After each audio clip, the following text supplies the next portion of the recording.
이번 주 인사이트 순서에서는 스팸 문자 얘기 해보겠습니다.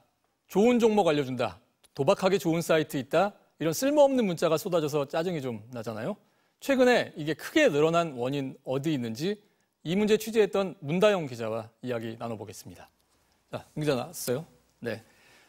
이 문제 처음 기사 쓴 게 지난달 19일이잖아요. 네. 자, 그런데 그때 저도 스마트폰 보니까 일주일 동안 받은 스팸이 한 10건이 넘더라고요. 이 정도면은 좀 많이 받은 축입니까?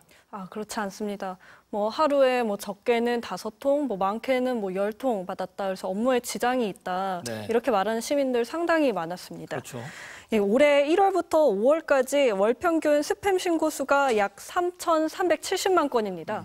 작년보다는 37% 늘었는데요. 네. 월별로 보면 1월에 3천만 건으로 시작해 5월에는 3,830만 건까지 계속 증가했고 6월 통계는 아직 안 나왔지만 잠정치로는 더 늘었다고 합니다. 아, 그래요? 예, 근데 이게 신고 건수라서 실제로 발송된 스팸 문자는 훨씬 더 많을 수 있습니다. 스팸 문자는 보통 선거 전후로 늘었다 줄어드는 경향이 있는데요. 네. 올해는 4월 총선이 지난 뒤에도 신고가 늘고 있습니다. 자, 그러면 그렇게 최근에 늘어난 원인은 어디 있나요? 네, 한국인터넷진흥원 자체 조사에서는 문자 재판매사 여러 곳이 해킹된 걸로 파악됐습니다. 해킹이요? 네, 재판매사는 문자 대량 발송 서비스를 제공하는 업체입니다. 일반 번호로는 하루에 문자를 5개까지만 보낼 수 있거든요. 네. 그래서 기업이 고객한테 홍보 문자를 보내거나 정치인이 선거 유세 문구를 보내려면 재판매사의 서비스를 통해야 하는 겁니다. 그래서 저희 취재진이 해킹된 재판매사 한 곳을 직접 찾아가 봤는데 네.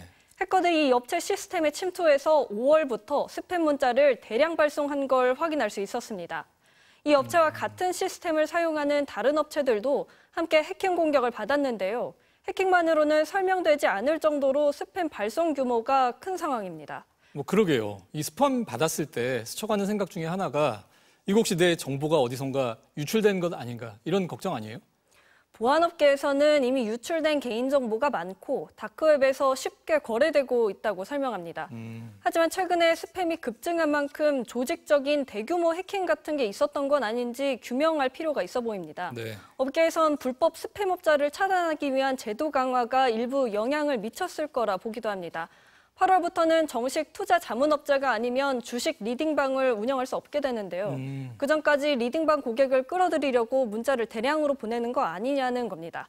또 문자 전송 사업에 인증제가 도입돼 1,200곳 문자 재판매사들이 12월까지는 방송통신위원회 인증을 받아야 하는데요. 인증 통과가 어렵겠다 싶은 업체들이 회사를 닫기 전에 불법 스팸 주문을 많이 받아 보낸다는 추측도 있습니다. 여러 가지 얘기가 지금 겹쳐 있군요. 자, 근데 스팸 받으면 짜증나잖아요. 그런데 네. 그게 끝이 아니라 보이스피싱 같은 아주 심각한 범죄로 이어지는 약간 미끼 같은 역할도 하는 게 그게 더 큰일 아니겠어요? 네, 그렇습니다. 그래서 정부도 여러 방법을 써보긴 했습니다. 번호 하나당 발송 가능한 문자 개수를 제한하거나 네. 문자 메시지 발송처를 알 수 있게 식별 코드를 심기도 했습니다. 근데 최근 상황을 보면 근본적인 해결책은 안 됐다고 볼 수 있습니다.